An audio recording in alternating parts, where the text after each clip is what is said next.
फिरोज साहब देखिए, इंश्योरेंस का मामला अपने देश में कुछ ऐसा है कि एक समय तो था अभी तक जब लोग इंश्योरेंस सिर्फ लेते थे इसलिए क्योंकि उनको टैक्स में बचत हो जाए, उनको इंश्योरेंस से ज़्यादा लेना देना होता नहीं था। लेकिन अब धीरे धीरे उस इंश्योरेंस को लेकर अवेयरनेस आई, चाहे वो लाइफ इंश्योरेंस हो या फिर हेल्थ इंश्योरेंस, और इनफैक्ट अब तो काफ़ी इस्तेमाल भी होने लगा है। यानी लोगों में उसको लेकर जागरूकता बढ़ी है, उसके महत्व को लोग समझने लग गए हैं। दुर्भाग्य से बीमारियां भी बढ़ गई हैं, लोग ज़्यादा बीमार होते हैं, जो भी है। लेकिन अब यह है कि जो वित्त मंत्री साहिबा कह रही हैं कि जैसा अभी सिद्धार्थ ने भी कहा कि ट्रस्ट बढ़ाने के लिए, और आई एम सॉरी टू से, लेकिन यह भी बात उतनी सच है कि ये ट्रस्ट बड़ा फैक्टर है। बहुत सारी मिस सेलिंग होती है इस पर्टिकुलर सेक्टर में, जहां पर जब इस्तेमाल करने का मौका आता है इंश्योरेंस को तो ग्राहक को पता चलता है, ओ माय गॉड, इसके अंदर तो ये भी है, ये भी है, ये भी, ये तो बताया ही नहीं था। उसमें से एक इंपॉर्टेंट चीज है कि वो जो फ्री वाला पीरियड है, जितनी देर में आप पॉलिसी को देख सकते हो, डेफिनेटली 15 दिन का तो मतलब नहीं था, बढ़ा के 30 दिन किया। अब वित्त मंत्री कह रही है 1 साल। 1 साल एक बहुत बड़ा पीरियड होता है। क्या आपकी राय है अजीज की ये बहुत लंबा पीरियड है, ये इतना तो चाहिए ही चाहिए, और इसके बिना आप एक पॉलिसी को जज नहीं कर सकते कि वो सच में उस तरीके से काम कर रही है कि नहीं, जैसा आपको बोल के बताया गया था, या आपको बताया भी गया था लेकिन जब प्रैक्टिकल यूज आया तो आपको लगा कि अरे इसमें तो ये चीज होती तो बेहतर होता, या ये कमी रह गई। विपिन जी, जैसे आपने कहा इंश्योरेंस में काफी मिस सेलिंग होती है।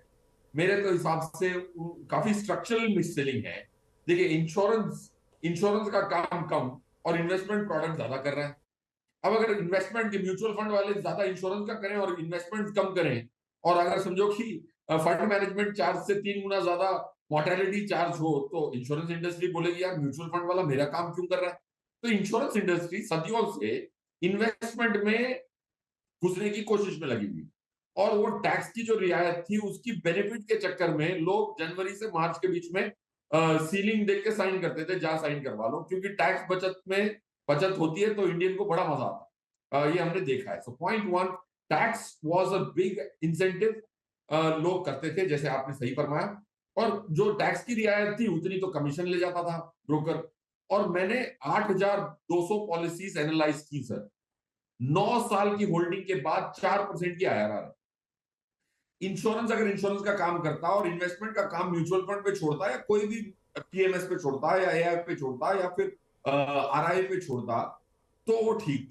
So I think this structural change will impact the mutual insurance industry, और वो इंश्योरेंस बन के रहेगा। सेकंड, आपने कहा पॉलिसीज में काफी सारी फाइन प्रिंट्स होती हैं, बहुत बड़ी फाइन प्रिंट होती है। आप मानेंगे नहीं, मुझे एक चीज अभी पता लगी कि अगर कोई ट्रैवल इंश्योरेंस लेता है और अगर लास्ट डे पे उसका कुछ एक्सीडेंट हो जाता है, तो उसकी कवरेज उसकी पहली फ्लाइट में खत्म हो जाती है। तो हम गए थे कोई ऑफ साइड में, मेरे कोलीग की एक छोटी सी एक्सीडेंट हो गई, 60 लाख का खर्चा था, बट उसकी लास्ट दिन पे एक्सीडेंट हुई तो खाली 3 लाख कवर हुआ, उसके 1 करोड़ का कवर कहीं काम नहीं आया, क्योंकि अगर एक्सीडेंट हो गया तो फ्लाइट तो बदलेगी ना। आदमी लंगड़ाता हुआ मरते मरते मरते फ्लाइट छोड़ ना लेगा। तो इंश्योरेंस कवर नहीं है जब तक कि आप वो पहली फ्लाइट ले रहे हैं। अगर आपका एयरपोर्ट पे एक्सीडेंट होता है तो आपका कोई कवर नहीं है, आप मान के चल रहे हैं कि 1 करोड़ का कवर है, मैं फॉरेन ट्रिप पे जा रहा हूं, इतनी फाइन प्रिंट्स रहती। बट सोल्यूशन पीरियड नहीं। 1 साल में फिर तो लोग गेम करने लगेंगे सिस्टम को। मैंने इंश्योरेंस पॉलिसी खरीदी, अगर मुझे कुछ हो गया तो 1 साल में मैंने सरेंडर नहीं की, फिर उसके बाद मैंने वापस सरेंडर की, फिर दूसरी वाली ली, तो आपको फ्री इंश्योरेंस मिल सकता है। अगर फ्री लुक पीरियड 1 साल का हो जाए, आदमी 5 सरेंडर करेगा। So period is not the solution. Solution is to stop being an investment company and be an insurance company.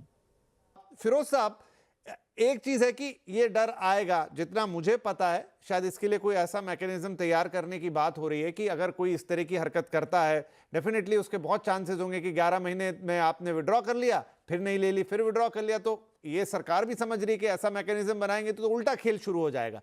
उसका जितना मुझे मालूम है कि शायद कुछ रिकॉर्ड रहेगा, और फिर अगर आप बार बार ऐसा करेंगे तो अगर वैलिड रीजन से नहीं करते हैं तो फिर आपके प्रीमियम बढ़ते जाएंगे अगली पॉलिसीज में। लेकिन अब वो सब भी एक लंबा प्रोसेस है, उस तरह के रिकॉर्ड्स को रखना, उस तरह से फॉलो करना, वैसे केवाईसीज होना, तो ये क्या इसको बोलना और इंप्लीमेंट करना, इन दोनों में थोड़ा गैप है, इतना आसान होगा नहीं। यस विपिन जी, आसान नहीं होगा। आपको मैं अपना तजुर्बा बताता हूँ। 10-15 साल पहले मैं भी एक बैंक में काम करता था। जो भी पॉलिसीज बेची जाती थी और उनकी जो insurance company free look period में जो उनकी पॉलिसी डॉक्यूमेंट आती थी, वो भी ऐसे टाइम होती थी कि निकलती थी वो 15 दिन पहले कोरियर से, 2 दिन पहले पहुंचती थी फ्री लुक पीरियड कैंसिलेशन। हमेशा ये होता था, ये स्टेटिस्टिकली मैंने फाइंड आउट किया, 100 केसेस में से 97 केसेस फ्री लुक पीरियड के 3 दिन पहले डॉक्यूमेंट पहुंचे। अब कोरियर मतलब पॉलिसी डॉक्यूमेंट अगर आप पहुंचाते हो तो उसके पॉलिसी डॉक्यूमेंट रिसीव के बाद 1 महीना होना चाहिए। आई थिंक उसमें भी थोड़ा रेगुलेशन में चेंज हुआ है। सो पॉइंट इंप्लीमेंट करना इतना आसान नहीं होगा, point one. Because insurance industry काफी रेजिस्ट करती है ये फ्री लुक पीरियड, बिकॉज कमीशनों के चक्कर में जो माल बिक जाता है उसकी कमीशन पेमेंट नहीं कर पाएंगे जब तक कि फ्री लुक पीरियड खत्म नहीं हो। तो जो डिस्ट्रीब्यूटर है उसकी मोटिवेशन खत्म सी हो जाएगी। अगर मैं आज बेचता हूं और मुझे मेरी डिस्ट्रीब्यूशन कमीशन साल भर बाद मिलती है तो एक एक मोटिवेशन खत्म सा हो जाता है। So I think mutual fund insurance industry की सेल के लिए काफी डिट्रीमेंटल हो सकता है। So there is going to be a lot of resistance. Of course एक इंश्योरर जो इंश्योर्ड है उसके पक्ष से अगर सोचा जाए ये उसका हक है।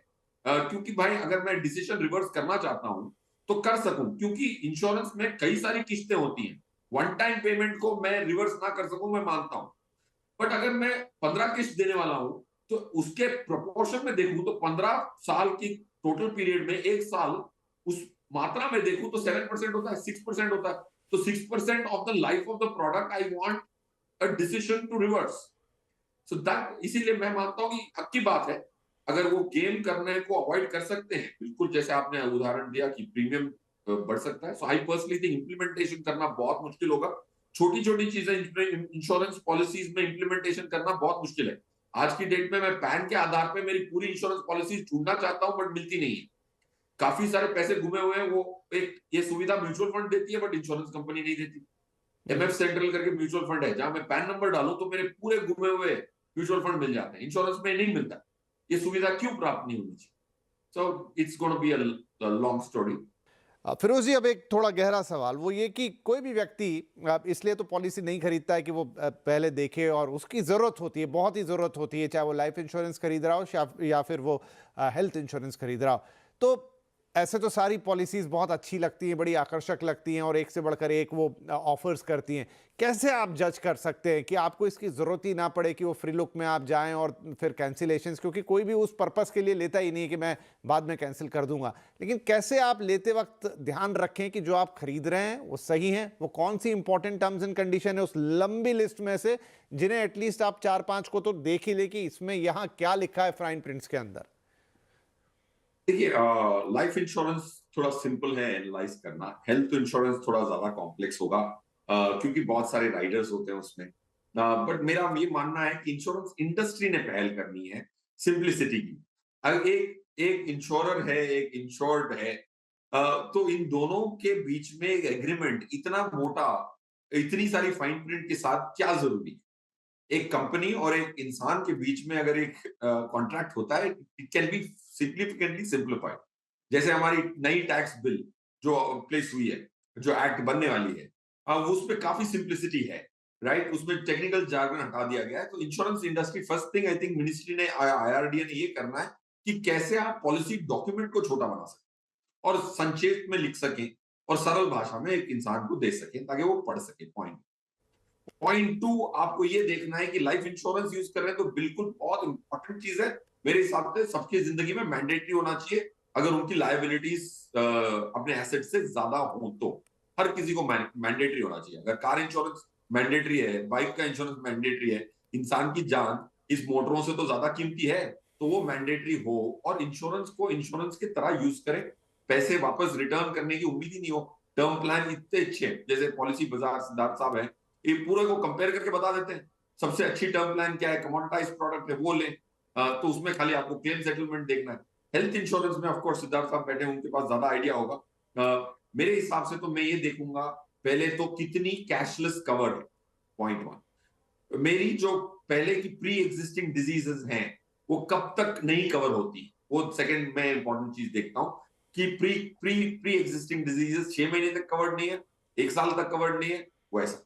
तीसरा, अगर आपने पॉलिसी खरीदनी है तो पूरे परिवार के लिए एक साथ खरीदें ताकि 4-4 पॉलिसियां पढ़ने की जरूरत ना पड़े। Family floaters reduce your work significantly. और उसमें क्या होता है कि फंजिबल कवर होता है, तो आपकी कॉस्ट भी कम हो जाती है।